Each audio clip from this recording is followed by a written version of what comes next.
Hello students, RCC के इस नए लेक्चर में सभी का स्वागत है। इस लेक्चर में हम लोग पढ़ेंगे कि कॉलम की डिजाइनिंग कैसे की जाती है, कॉलम की एनालिसिस कैसे की जाती है। अभी तक हम यही पढ़ते ही आ रहे हैं, कॉन्सेप्ट ही पढ़ते आ रहे हैं, लेकिन हाँ, इस लेक्चर में हम लोग विद न्यूमेरिकल्स देखेंगे कैसे एनालिसिस होती है, कैसे डिजाइन की जाती है। आपको पता है कि सिर्फ एनालिसिस का मतलब हुआ कि स्ट्रेंथ ऑफ कॉलम निकालना या लोड निकालना, कितना लोड बियर कर सकता है हमारा कॉलम। लेकिन एक काम करते हैं कि उतना ही सिर्फ पूछना, मतलब छोटा सा न्यूमेरिकल एग्जाम में पूछेगा। तो एक काम करते हैं कि ऐसा न्यूमेरिकल करते हैं जिसमें एनालिसिस भी हो जाए, डिजाइनिंग भी हो जाए, दोनों हो जाए। ठीक है, तो एक न्यूमेरिकल ले लेते हैं हम लोग। ठीक है, इस वीडियो में न्यूमेरिकल्स पढ़ेंगे और कॉन्सेप्ट भी पढ़ेंगे। ठीक ठीक है, तो एक क्वेश्चन लेते हैं। क्वेश्चन कह रहा है design a square column, design a square column. क्या कह रहा है? स्क्वायर कॉलम मतलब से पहले दे रखा है। ठीक है, डिजाइन ऑफ स्क्वायर कॉलम। ठीक, on which load of 30,000 kg, 30,000 kg दिया है ना। 30,000 kg लोड लग रहा है। इफेक्टिव लेंथ ऑफ कॉलम दिया है, एल इफेक्टिव बराबर दिया 4 मीटर, 4 मीटर दिया है। कह रहा है M15 भी दे रखा है। ठीक, M15 भी दे रखा है और कह रहा है कि आप ना इसको डिज़ाइन करो। ठीक, ओके, डिज़ाइन करो कॉलम। करते हैं भाई डिज़ाइन। तो स्टेप फर्स्ट क्या करेंगे? स्टेप फर्स्ट में अभी इस कॉलम में हमें नहीं पता कि कॉलम शॉर्ट है या लॉन्ग है। ठीक, यहाँ पे एल इफेक्टिव तो पता है, तो एल इफेक्टिव बाई डी होता है ना, डी तो पता नहीं। ठीक, यहाँ लीस्ट लेटरल डायमेंशन कुछ तो देगा, बी बी कुछ तो देता है, यहाँ सिर्फ स्क्वायर करके छोड़ रखा है, काम खत्म। ठीक, तो ऐसे केस में क्या करते हैं, जहाँ पे ना दिया हो ये सब, वहाँ क्या करते हैं, जहाँ पे साइज ना पता हो, तो वहाँ पे शुरू में हम क्या करते हैं, शॉर्ट कॉलम मान के चलते हैं। डिज़ाइनिंग के केस में, डिज़ाइनिंग के केस में शुरू में शॉर्ट कॉलम मान के चलते हैं और देखते हैं वो सही है कि नहीं। अगर सही नहीं होगा तो लॉन्ग हो जाए, बात है, दो ही तो गए, तो लॉन्ग है तो शॉर्ट। तो एज्यूम करते हैं कि कॉलम हमारा शॉर्ट है, तो assume column to be short. Short column ने एज्यूम कर लिया। फॉर शॉर्ट कॉलम के लिए क्या होगा, एल इफेक्टिव अपॉन, यहाँ बी होगा, स्क्वायर कॉलम है तो बी और डी दोनों सेम होगा, एरिया बी स्क्वायर है ना। ठीक, तो हमने मान लिया बी, बी जो है ये 12 से कम होना चाहिए शॉर्ट के लिए, है ना। ठीक, देखते हैं। एक चीज़ और एज्यूम करेंगे कि यहाँ पे एरिया ऑफ स्टील मैंने दिया है। अभी मान लीजिए पी ए सी सी और एस सी की जरूरत पड़ेगी तो फिर क्या करा जाएगा, तो assume area of steel, area of steel, area of steel को हम क्या बोलते हैं, एस टी ए बोलते हैं। एरिया ऑफ स्टील हमने एज्यूम किया, ज़्यादातर 1% ले लेते हैं, तो 1% ऑफ, जनरली यही लेते हैं, टोटल एरिया ऑफ कॉलम। देखो जैसे बता रहे हैं वैसे करना, ऐसे क्वेश्चन आएंगे तो लगा लीजिएगा। 1% जनरली एज्यूम करते हैं। ठीक है भाई, तो 1% हुआ तो ए एस टी कितना आ गया आपका, 0. Total area of column, total area हम मान ले रहे हैं कैपिटल ए है, तो 0.01 इंटू ए, यही तो हुआ। ठीक, ओके। और इस केस में for square column, square column area उसका क्या है, cross sectional area B square है, ये तो है। ठीक, नाउ अब क्या करते हैं कि P बराबर क्या होता है, sigma S C into A S C. एक चीज़ और यहाँ पे आप लिख लो, क्वेश्चन में कहा है use W S M method, use W S M method. ठीक है, अभी हम लोग डब्ल्यू एस एम को लेके चल रहे हैं। Sigma S C into A S C plus sigma C C into A C. ठीक, लोड कितना दिया है, 30,000 kg, 30,000 इंटू 10 कर देंगे तो क्या आ जाएगा, न्यूटन में आ जाएगा। ठीक, sigma S C, sigma S C कितना होता है माइल्ड स्टील के लिए, अच्छा इसमें हाँ दिया था, हमने देखो लिखना भूल गए, M20 एंड माइल्ड स्टील दिया था, ठीक है। हवा में नहीं बोल रहा है, क्वेश्चन में दिया हुआ है, क्वेश्चन दिया होगा, ठीक है। कौन सी स्टील क्या यूज़ है, जैसे पहले दिया होता था M20 Fe 415। तो सिग्मा SC माइल्ड स्टील के लिए कितना होता है, 130 होता है, 130 न्यूटन पर mm² into area of steel in compression zone, है ना। एक minute, area of steel tension कहाँ लीजिए, SC होता है भाई, बीम थोड़े ना, एरिया ऑफ स्टील यहाँ तो सारा काम कंप्रेशन में ही हो रहा है, ठीक। तो यहाँ ASC कितना दिया है, ASC 0.01 A, तो 0.01 A, और A क्या है, B², तो हम A लिखते हैं यहाँ पे पहले, इतना समझ में आया। Sigma SC 130 0.01 A, sigma SC 130 कहाँ से आया, माइल्ड स्टील के लिए, प्लस सिग्मा CC M15 के लिए सिग्मा CC 4 होता है, याद है, 4 न्यूटन पर mm², तो 4 इंटू ACC क्या होगा। अब देखिए टोटल एरिया जो है हमारा वो A है, ठीक। तो ACC क्या होगा, ACC बराबर टोटल एरिया में से स्टील का एरिया घटा देते हैं, कंक्रीट का एरिया आ जाएगा, यही तो होगा। तो ACC बराबर होगा A माइनस ASC, ठीक। तो 130 इंटू 0.01 A की जगह क्या लिख दें, B लिख दें, B² प्लस का 4 इंटू एरिया की जगह B² रख दिया मैंने, माइनस ASC की जगह क्या है, ASC की जगह यही 0.01 A, और इसकी जगह B², मतलब 0.01 B², ठीक। ये आपका दिया है, ठीक। तो यहाँ से B की वैल्यू आ जाएगी बड़े आराम से, यहाँ से B की वैल्यू निकालेंगे तो आएगा 239 mm, क्या आएगा, 239 mm, ठीक। कैलकुलेट करके देखिएगा। अब क्या करेंगे, अब क्या करेंगे, अब जैसे हमने माना था, एज्यूम किया था शॉर्ट कॉलम, लेकिन अब चेक तो करें शॉर्ट कॉलम है या नहीं। तो नाउ चेक करेंगे शॉर्ट कॉलम है कि नहीं। तो शॉर्ट कॉलम के लिए क्या होता है, L effective upon least lateral dimension B is less then 12 होना चाहिए, ठीक। चेक करते हैं भाई, L इफेक्टिव कितना है, 4 मीटर, 4000 mm होगा, अपॉन B कितना है 239, इससे इसको आप भाग करोगे कितना 16.74 आ रहा है, ठीक। और ये क्या है, which is greater than 12, greater than 12 हो तो ये तो क्या आ गया, ग्रेटर देन 12 होगा तो क्या आएगा लॉन्ग कॉलम हो जाएगा, मतलब जो हमने माना था वो क्या है, नॉट ओके, ठीक, ओके नहीं है लॉन्ग कॉलम। तो नाउ कंसीडरिंग, अब क्या कंसीडर करके चला जाएगा, मतलब जो एज्यूम किया था वो गलत आ गया। नाउ कंसीडरिंग लॉन्ग कॉलम, फिर से पूरी मेहनत होगी उतना ही लॉन्ग कॉलम के लिए, और लॉन्ग कॉलम के लिए आपको पता है CR से मल्टीप्लाई हो जाता है। लॉन्ग कॉलम के लिए क्या होता है, P = CR, है ना, लॉन्ग कॉलम के लिए CR इंटू क्या होता है, यही sigma SC into ASC plus sigma CC into ACC, यही तो होता है। CR बराबर क्या होता है, ये बताया था हमने, 1.25 minus L effective upon 48, B 1.25 minus L effective है 4000, ठीक है, डिवाइडेड बाई 48 B, ठीक, ओके।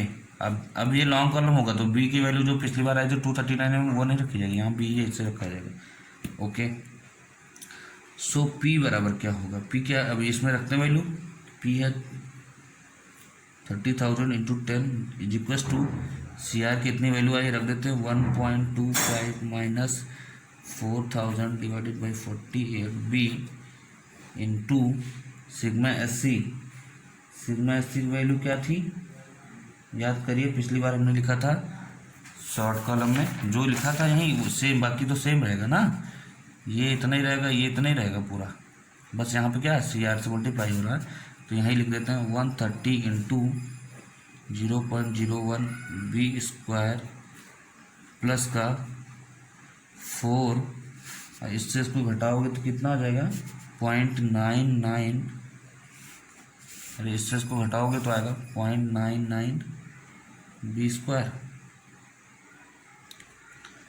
ठीक, क्लियर, 0.99 बी स्क्वायर ये हो गया। यहाँ से b की वैल्यू फिर से निकालेंगे तो आएगा 249.5 mm। ठीक है,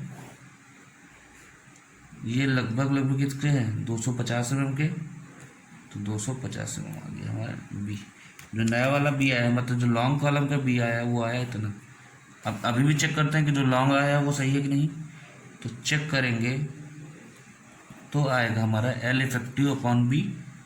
ठीक, तो एल इफेक्टिव कितना होता है 4000 आया है, अपॉन बी 250, कितना आएगा, ये आएगा 25, लगभग 16 के बराबर आएगा।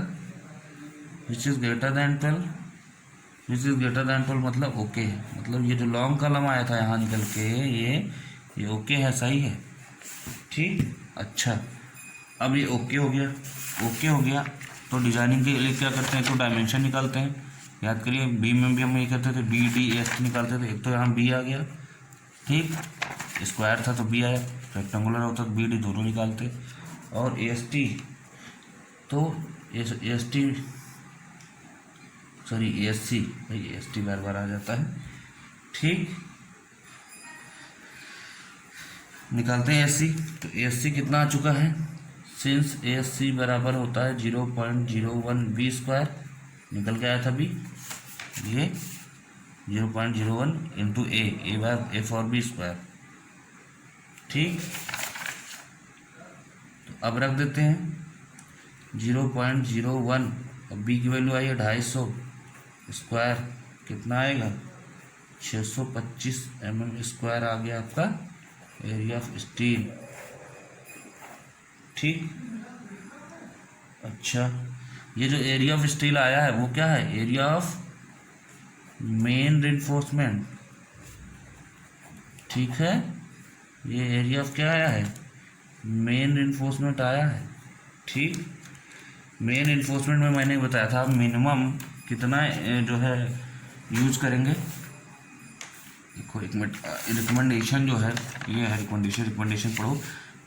मिनिमम डाया ऑफ बार कितना था 12 mm लॉन्गिट्यूडनल का, मेन का।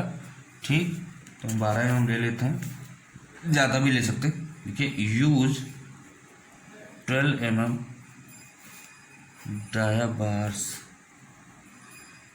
12 mm की अगर सरिया लगाएंगे तो कितने नंबर ऑफ आएंगे। ठीक, 5/12 mm, तो n बराबर नंबर ऑफ बार्स क्या आएगा भाई, जो एरिया ऑफ स्टील होता है वो होता है आपका, एरिया ऑफ स्टील होता है वो n इंटू π/4, 12 का स्क्वायर हो जाएगा। दिया कितना है 625 के बराबर, तो n यहाँ से क्या आ जाएगा, n आ जाएगा हमारा 6 के आसपास आएगा, 6 ही आएगा। ठीक, तो लिखेंगे provide 6 number of bars at 12 mm, at the rate 12 mm। अभी स्पेसिंग नहीं निकली, नहीं तो और अच्छे से लिखते। ठीक, और अच्छे से क्या लिखते, provide 6 number of bars at 12 mm at the, जितना स्पेसिंग है उतने सेंटर टू सेंटर। ठीक, ठीक है, अब हम बात किसकी करते हैं, सेपरेट टाइज की, अरे वही ट्रांसवर्स रिइंफोर्समेंट की। ठीक, सेपरेट टाइज की बात करते हैं। ठीक, सेपरेट टाइज का जो डाया होता है वो हमने बताया था, याद है आपको, 5 क्या होता था, यहाँ पे 5m लिख लेते हैं, 5n, 5 क्या बोला था, 5n अपॉन 4, और 6 mm से ज़्यादा नहीं होना चाहिए, नहीं उससे ज़्यादा। ठीक, जो उसमें मैक्सिमम होगा वही लेंगे। ठीक, क्या आएगा 12/4 और 6 mm, ये आ गया 3 और 6 mm। ज़्यादा कौन है? 6 mm है ज़्यादा, तो यहाँ पे 6 mm लेंगे। ठीक, तो डायमीटर ऑफ 5 बराबर कितना आ गया? 6 mm। ठीक, 5 कितना गया? 6 mm। स्पेसिंग लेटरल जो सेपरेट टाइज की स्पेसिंग एस बी बराबर क्या है? 3 मीजर थे इसके, कौन कौन से? LLD 16 और 300 mm। जो इनमें से मिनिमम होता था वही होता था स्पेसिंग, याद है कुछ? LLD मतलब यहाँ पे B है, लीस्ट लेटरल डायमेंशन B की वैल्यू क्या है? 250 mm। 16 करो, 16 इंटू ये 5 मेन होता है। एक चीज़ याद रखना, यहाँ पे 5 मेन होगा। 1 मिनट, ये करेक्शन कर लीजिएगा, ठीक है? ध्यान दीजिएगा यहाँ पे, जहाँ पे लेटरल टाइज की हम लोग बात कर रहे थे। कहाँ कर रहे थे भाई? ओ भाई साहब, लेटरल की बात कहाँ की हम लोग? ये लेटरल की हम लोग बात करी, यहाँ पे 5 मेन होगा, 5M। ठीक है, इसको सही कर लीजिएगा। 5 मेन, तो 16 इंटू 5 मेन 5 मेन कितना आया था? 12 से मल्टीप्लाई करेंगे, कितना आएगा? 192 mm। ठीक है, यहाँ 192 mm आएगा, ये 300 mm। सबसे मिनिमम कौन है? यहाँ अगर हम मिनिमम देखें तो मिनिमम कौन सा है? मिनिमम है 192। ठीक, तो एस वी बराबर हमारा आ जाएगा 192 mm। ठीक, क्लियर? तो यहाँ लिखेंगे, यहाँ क्या लिखेंगे? यहाँ लिखेंगे प्रोवाइड, क्या लिखेंगे? Provide 6 mm bars at 192 mm centre to centre. ठीक, क्लियर? Center to center. इसका डायग्राम कैसे बनेगा? अगर देखा जाए इसका डायग्राम बनाने के लिए, इसका डायग्राम बड़ी आसानी से बना सकते हैं। डायग्राम कैसे बनेगा? डायग्राम ऐसे बनेगा, ये आपका है, ठीक, फिर आपका 1 2 3 4 5 6, याद करिए 6 बार आई थी, 6 बार आई थी कि नहीं? ये नंबर ऑफ बार 6, 1 2 3 4 5 6 हो गया। ठीक, उसके बाद टाइज बनेगी, टाइज बन जाए भाई, टाइज, ये लगा टाइज। ठीक, ये लगी टाइज। ठीक है, तो ये जो है ये 6 नंबर ऑफ बार्स कितने पे? 12 mm डायमीटर की 12 mm। ठीक है, ये क्या है? टाइज जो है, टाइज, सिर्फ इसकी बात हो रही। टाइज क्या लिखेंगे? ऐसा लिखेंगे 6 mm की टाइज है at the rate 190 mm centre to center. Spacing हमेशा सेंटर टू सेंटर होती है। तो ये आपका डिजाइनिंग हो गई। ऐसे आप लास्ट में डायग्राम भी बना सकते हैं। ठीक, क्लियर? ओके, अब हम बात करते हैं एलएसएम मेथड की। ठीक, अब हम बात करते हैं लिमिट स्टेट मेथड की। लिमिट स्टेट मेथड की अगर हम बात करेंगे, ठीक, लिमिट स्टेट मेथड में कुछ चीज़ें हैं, वो ध्यान नोट कर लीजिए, ध्यान सुन लीजिए।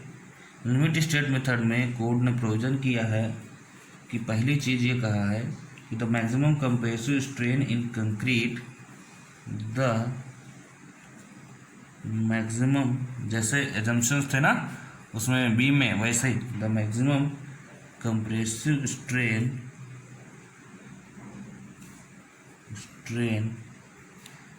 in concrete in axial compression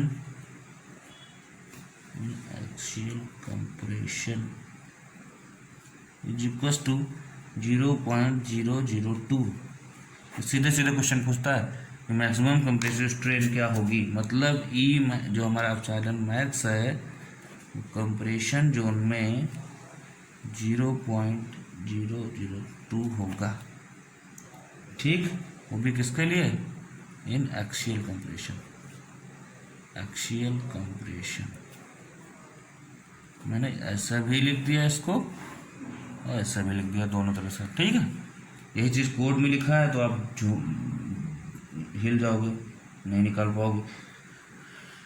ठीक है भाई, ओके। तो ये ऐसा है, क्लियर। अब हम बात करते हैं कि मैक्सिमम कंप्रेसिव स्ट्रेन, दूसरा कोड में जो दूसरा दिया है, दूसरा एजम्पशन दिया है, वो दिया the maximum compressive strain in highly compressed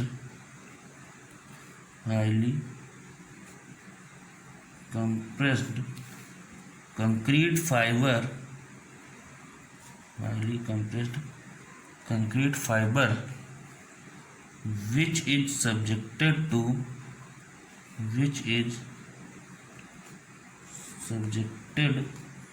to both axial compression and bending compression।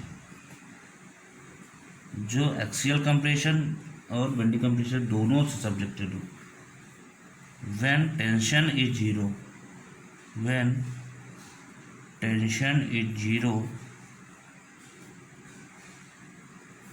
then जो आएगा हाईली कंप्रेस का मैक्सिमम कंप्रेसिव स्ट्रेन आएगा, वो आएगा बेंडिंग का कितना होता है 0.0035, याद है बेंडिंग में, याद है बीम में, माइनस 0.75 एक्सियल का LC होगा। ठीक, लीनियर कंप्रेशन। ठीक है, ये होगा आपका। ये वाला पॉइंट कोई ज़्यादा वो नहीं, बस कभी कभी पूछ लेता है कि हाँ ये पूरा स्टेटमेंट दे देगा, बोलेगा कि ऑप्शन देगा तो इसमें से कौन सही हुआ, तो आप देख लीजिएगा, वरना ये ज़्यादा इम्पोर्टेंट ये। ठीक, अच्छा, अब लिमिट स्टेट मेथड से लोड कैरिंग कैपेसिटी जो हम बता रहे थे, स्ट्रेंथ निकाल रहे थे, हमारा जो कॉलम में कितना लोड बियर कर सकता है ना। तो जैसे P बराबर सिग्मा सी SC इंटू SC वाला था WSM में, तो यहाँ पे लोड कैरिंग कैपेसिटी या फिर स्ट्रेंथ ऑफ कॉलम LSM से क्या आएगा। LSM में तो जानते हो U लग जाता है अल्टीमेट लोड, PU बराबर होगा 0.40 FCK होगा यहाँ पे इंटू SC, कंक्रीट का लोड प्लस स्टील का लोड। तो कंक्रीट का लोड क्या होगा 0.40 FCK SC प्लस 0.67 FYAC। देखो AC क्या है, एरिया ऑफ कंक्रीट, 0.40 FCK क्या है, ये स्ट्रेस है। 0.67 FY याद है स्टील में, ये स्ट्रेस है। ASC क्या है, एरिया ऑफ स्टील है। ठीक, अच्छा कुछ किया नहीं सर, वही है जो बीम में था वही उठा के यहाँ जोड़ दिया बस। यहाँ 0.40 0.45 होगा, अभी देखते कैसे होगा, क्यों होगा, वहाँ भी बीम में यही होता था। ठीक है, ये आपका हुआ। ठीक, वेयर AC बराबर एरिया ऑफ कंक्रीट बराबर पहले ही बता दिया कि ग्रॉस एरिया से क्या घटेगा, एरिया ऑफ स्टील पूरे एरिया से, जैसे पिछले न्यूमेरिकल में हमने देखा था, पूरे एरिया से अगर स्टील का एरिया घटा दो, एरिया ऑफ कंक्रीट आ जाएगा। ठीक, ये जो फार्मूला है ये तभी यूज होगा, ओनली बी यूज्ड व्हेन जो इसेंट्रिसिटी है E is less than or equal to 0.05 into D। B और D डायमेंशन, चाहे B हो चाहे D हो। ठीक, ये तभी यूज होगा जब E जो इसेंट्रिसिटी है, इसेंट्रिसिटी पिछले में देखा होगा आपने, वो 0.05 BD से कम हो या उसके बराबर हो, तभी क्या होता है इसेंट्रिसिटी। फिर से देखो, ये आपका कॉलम। ठीक, आपको 3D जब तक ना समझाओ ना समझ ही नहीं आता आप लोगों की। ऐसे होगा, ठीक ठीक है। ये आपका कॉलम पूरा, ये आपकी एक्सिस है, ठीक। हमने ये कहा कि जो लोड यहाँ लगाना था वो यहाँ न लगा के यहाँ से कुछ दूर हट के ई डिस्टेंस पे यहाँ लग रहा है, यहाँ लग रहा है लोड आपका, यहाँ लग रहा है भाई इसेंट्रिसिटी पे, ठीक। जो यहाँ लगेगा तो जाहिर सी बात है ये अगर ऐसे हो जाएगा, कुछ मुड़ जाएगा, ठीक। ऐसे फेल करेगा तो ध्यान से सुनिएगा, ये ऐसे फेल करेगा तो जैसे कुछ लोग कहते नहीं कि कंप्रेशन लोड लग रहा है तो इसमें एरिया ऑफ स्टील क्यों यूज हुआ जा रहा है, स्टील लगा ही क्यों रहा है, इन्फोर्समेंट क्यों कर रहा है। ध्यान सुनिए, जब ये ऐसा लोड लगता है, ठीक, जब ये लोड लगेगा तो खुद सोचिए, एक तो कंप्रेसिव लोड लग रहा है तो कंप्रेसिव स्ट्रेसेस तो आए हैं, टेंसाइल स्ट्रेसेस क्यों आते हैं, क्योंकि ये देखिए आउटर फाइबर जो इसके है ये वाला इधर खींचना चाह रहा है, ये वाला इधर खींचना चाह रहा है, तो यहाँ टेंसाइल जोन होगा कि नहीं होगा, यहाँ से यहाँ तक टेंशन आएगा, ठीक, क्लियर, ठीक है। ये जो फेलियर होता है वो सडन फेलियर होता है भाई साहब, अगर टेंशन स्टील नहीं लगाएंगे तो, इसीलिए स्टील लगाते हैं सडन फेलियर ना हो, ठीक। तो कुल मिला के कहने का मतलब है ये जो दिया हुआ ना ये कि ई जो हमारा जो आपकी इसेंट्रिसिटी है, मतलब कि कम ही दूरी पे लोड लगना चाहिए, नहीं तो सडन फेलियर हो जाएगा। अगर ज़्यादा दूरी पे लगाएंगे तो क्या होगा, सडन फेलियर होगा। तो सडन फेलियर को रोकने के लिए ये कंडीशन दी हुई है, टू प्रिवेंट मैंने रोकना होता है, टू प्रिवेंट सडन फेलियर। ये कौन सा फेलियर होता है, बकलिंग होता है। To prevent sudden failure E is less than or equal to 0.05, dimension लिख देता हूँ बी और डी के बजाय, डायमेंशन चाहे तो बी और डी, ठीक है। ये जो कंडीशन दी गई है E is less than or equal to 0.05 dimension, ये सडन फेलियर को रोकने के लिए। अगर इससे ज़्यादा ई की वैल्यू हो गई, ई की वैल्यू ज़्यादा हो गई तो फिर फेलियर हो ही जाएगा, कम रहेगी तो वो लोड बर्दाश्त कर लेगा, ये टेंसाइल स्ट्रेसेस, ठीक है, झेल लेगा। अच्छा, अब ई की वैल्यू कहाँ से आएगी, ई तो बताया जा रहा है ई इसेंट्रिसिटी ये होगा वो होगा, ठीक। तो देखते हैं ई की वैल्यू क्या होगी। ई की वैल्यू होगी हमारी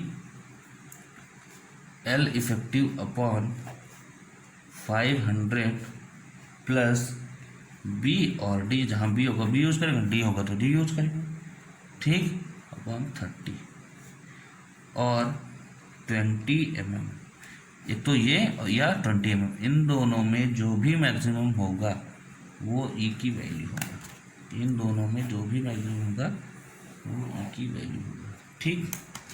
इफ़ ई इक्वल्स टू 0,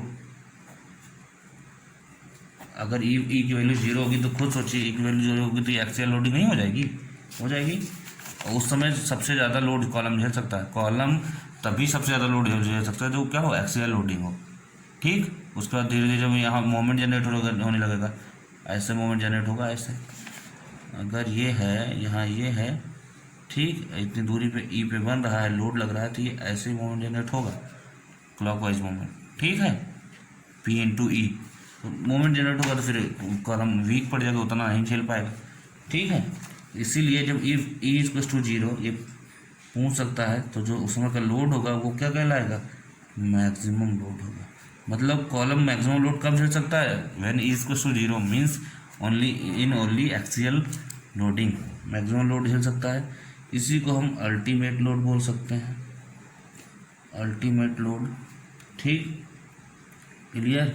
या बोल सकते हैं basic compressive load, basic compressive load.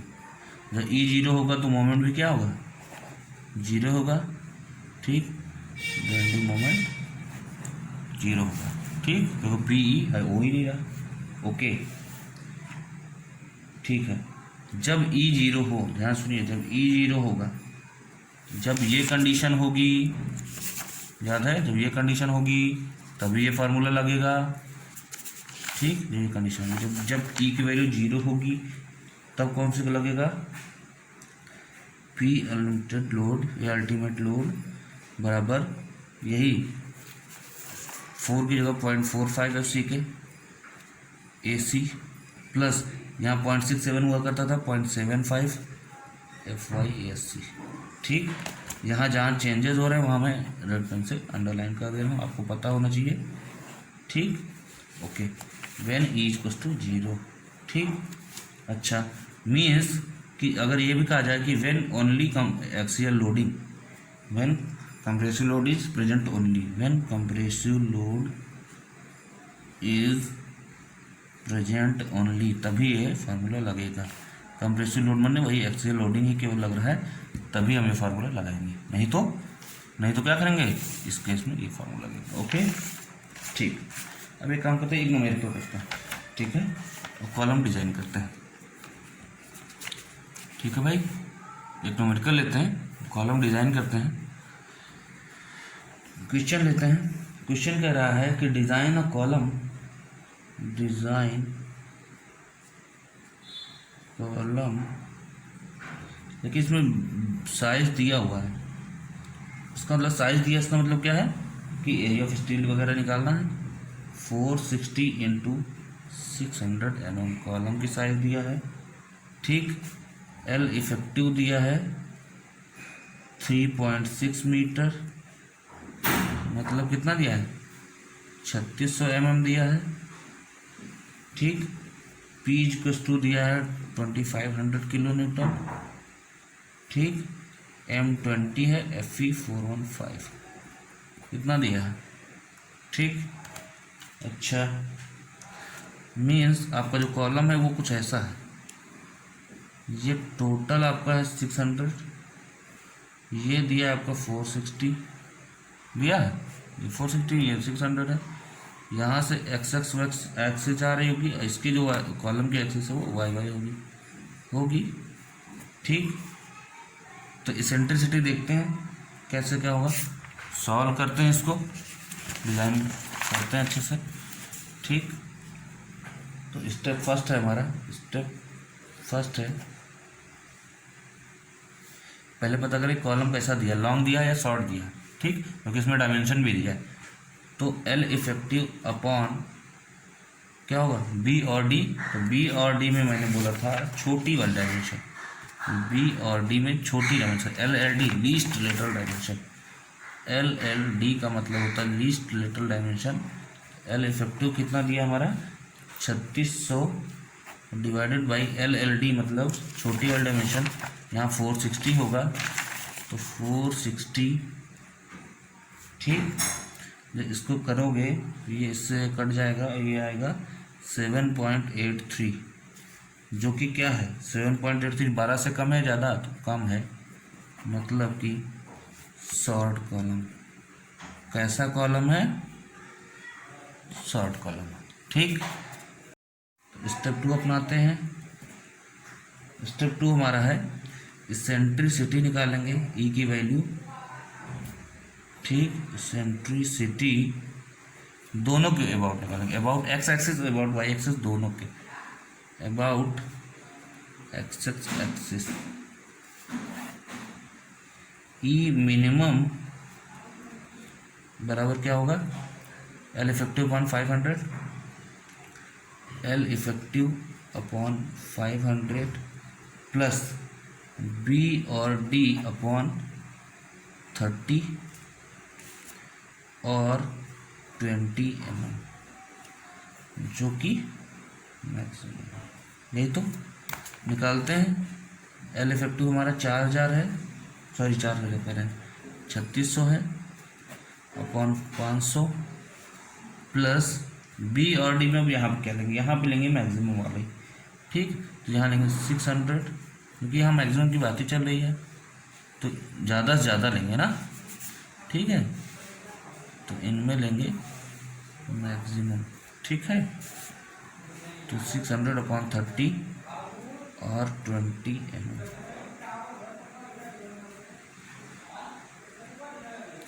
ठीक, तो ये आपका आ रहा है, ये जो पूरा टोटल आ रहा है, टोटल आ रहा है 27.2 mm।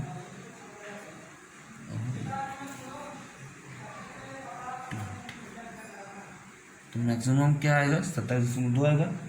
मीन्स यहाँ पे ई मिनिमम आ रहा है, ई मिनिमम आ रहा है 27.2 mm। ठीक, ओके। अब एक काम करते हैं, कंडीशन भी देख लेते हैं।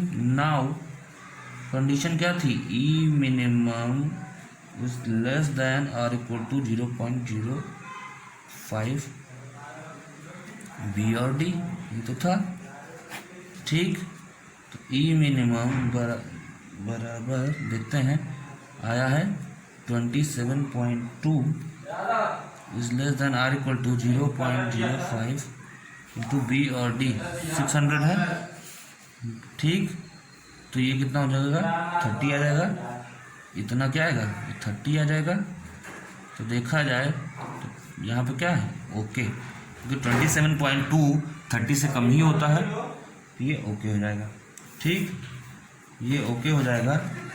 मीन्स कि आपका ई में इसेंट्रिसिटी जो एक्स एक्सिस के अलॉन्ग है, इसेंट्रिसिटी जो एक्स एक्सिस के अलॉन्ग है, ये ओके है, इसमें कोई लोचा नहीं है, कोई दिक्कत वाली बात नहीं है। यहाँ पे कंडीशन सेटिस्फाई कर रही है। ठीक, ओके। अब देखते हैं इसेंट्रिसिटी अबाउट, ठीक, Y Y axis, eccentricity about Y Y axis. आपको पता है हमने यहाँ पे क्यों जो है लिया है, यहाँ पे हमने क्यों लिया है 600, इसलिए 600 लिया है। मैक्सिमम वाली बात तो है ही है, यहाँ पे इसलिए लिया क्योंकि एक्स एक्सिस की बात किया। ठीक, समझ बात आ रही है। यहाँ एक्स एक्सिस की बात कर रहे हैं, एक्स के ये है एक्स एक्सिस, इसके अबाउट मतलब ये आपकी एक्सिस है, इसके अबाउट आप ले रहे हो सेंट्रिसिटी, तो यही तो होगी। ठीक है, मतलब ये वाली तो होगी ई, है ना, इसके अबाउट। ठीक, अगर इसके अबाउट लेंगे वर्टिकल के तो ये वाला होगा। ठीक, तो ये एक्स एक्सिस के डी लेंगे और वाई वाई के लिए बी लेंगे। ठीक है, तो ई मिनिमम बराबर होगा 3600 अपॉन 500 प्लस यहाँ पे बी लेंगे, डी नहीं लेंगे, 460 डिवाइडेड बाई 30। ठीक, कितना आएगा, ये आएगा 22.5 mm और 20 mm जो मैक्सिमम होगा। ठीक, ई मिनिमम आएगा आपका 22.5 ना, यहाँ पे मिनिमम मैक्सिमम होगा, हाँ 22.5, सॉरी मिनिमम नहीं मैक्सिमम। ठीक है, ओके। अब चेक करते हैं, तो 22.5 is less than or equal to 0.05 into 460। ठीक, समझ में आ रहा होगा। ये हो जाएगा हमारा कितना 23 mm। ठीक, ये 23 mm होगा, तो 22.5 23 mm से कम ही होता है, इसलिए यहाँ भी ओके। ठीक, जब दोनों सेंट्रिसिटी ओके हो गई तो अब हम निकालते हैं क्या, डिज़ाइन करते हैं अल्टीमेट लोड बराबर। फॉर्मूला क्या था हमारा, जब दोनों ये क्या कहा था, ओनली वी यूज जो है ना इतना, तो ये फॉलो हो रहा है तो यही फार्मूला यूज होगा। फार्मूला है 0.40 FCK into AC plus 0.67 FYASC। ठीक, 0.40 इंटू FCK दिया है 20। ठीक, क्लियर। AC की वैल्यू क्या थी, AG माइनस AC, AG मैंने होल एरिया। ठीक है, क्लियर है कि नहीं क्लियर है, क्वेश्चन कहाँ था, यही तो था। ठीक, AG दिया है, AG ग्रॉस एरिया मैंने 460 इंटू 600, ये AG हो जाएगा। ठीक, AC बराबर क्या होगा, AG माइनस स्टील का एरिया निकाल देंगे इसमें से। ठीक, क्लियर। ठीक है, तो AC बराबर होगा AG 460, देखा जाए तो 460 इंटू 600 माइनस ASC, ये इतने में से माइनस हो जाएगा। यही वैल्यू यहाँ लिख दे रहे हैं, 460 माइनस इंटू 600 माइनस ASC। ठीक, क्लियर। ये आपका हो गया AC की वैल्यू प्लस 0.67 इंटू 415 FY दिया है इंटू ASC। यहाँ भी ASC है, यहाँ भी ASC है।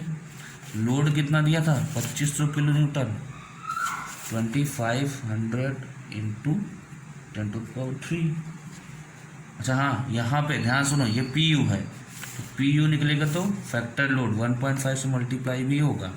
LSM चल रहा है यहाँ पे, कहाँ समझ रहे हो, LSM चल रहा है। इतना थोड़ा सा ध्यान देने वाली बात है, हमने नहीं यहाँ पे लिखा था, ठीक है। 1.5 अंडरलाइन कर दे रहे हैं, यहाँ समझ जाइएगा, ठीक। तो यहाँ से ASC निकल आएगा, ASC आपका आएगा 5710 mm², ठीक, क्लियर। 5710 mm², ठीक है। अब क्या होता है कि भाई मिनिमम 12 mm सरिया लेते थे, है ना, लेकिन एरिया आपका देख रहे हो इतना ज़्यादा है, एरिया ये भी ज़्यादा है और ये भी इतना ज़्यादा दिया है, ठीक। तो हम यहाँ पे मान लेते हैं जब एरिया बड़ा हो, जब भी एरिया बड़ा हो तो हम जनरली 25 mm मान लेते हैं, ठीक है। तो लेट फाई मेन की फाई है 25 mm, ठीक। तो स्मॉल n क्या आएगा, नंबर ऑफ बार्स क्या आएंगे 5710 डिवाइडेड बाई π/4 25 का स्क्वायर। अब तो समझिएगा वो कैसे निकालते हैं, ये कितना आएगा 12 सरिया, तो n=2 आ गया 12, नंबर ऑफ बार्स 12 आ गया, ठीक। सेपरेट का देखते हैं, ये तो आ गया लॉन्गिट्यूडनल का। सेपरेट का क्या आएगा भाई, सेपरेट टाइज का कुछ नहीं बचा, अब तो हो ही गया सब, ठीक। सेपरेट टाइज का क्या आता है, phi mean upon 4 plus 16 phi m, phi mean मतलब, ठीक, क्लियर।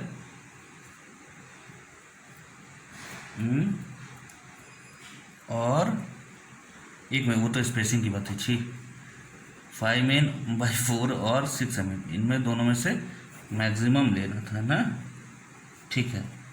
5 मेन क्या होगा, 5 मेन जो अभी लिया था 25 डिवाइडेड बाई 4 और 6 mm, तो यहाँ पे 25 डिवाइडेड बाई 4 आएगा 24, 6.25। इसमें से मैक्सिमम लेना है तो आएगा हमारा फाई आ जाएगा 6.25 mm, ठीक।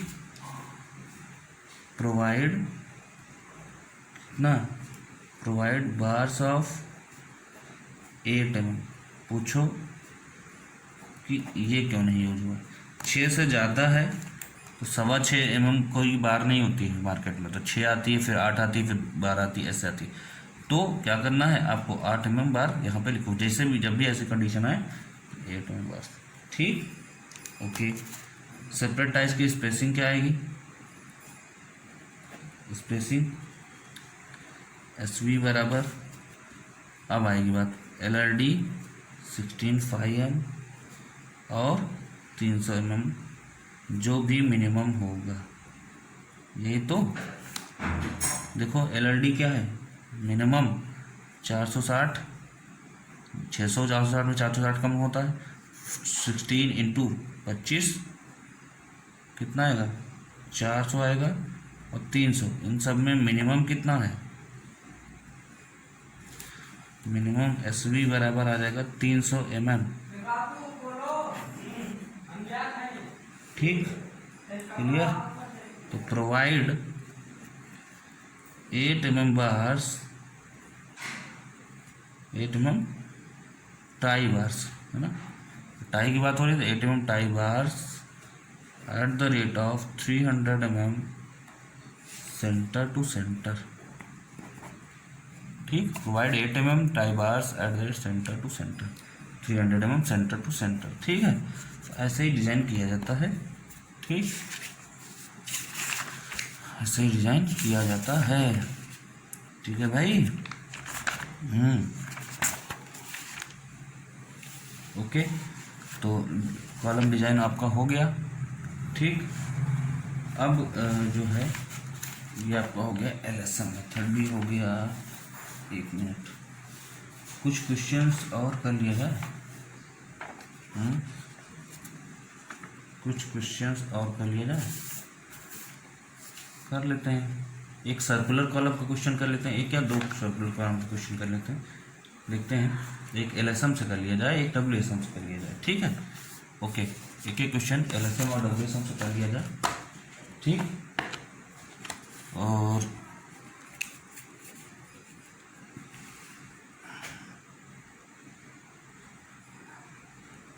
समय वैसे ज़्यादा हो गया है, एक काम करते हैं कि आज के लिए इतना ही रखते हैं, और अगले क्लास में एक LSM और एक WSM का न्यूमेरिकल कर लेंगे हम लोग, है ना, ठीक है।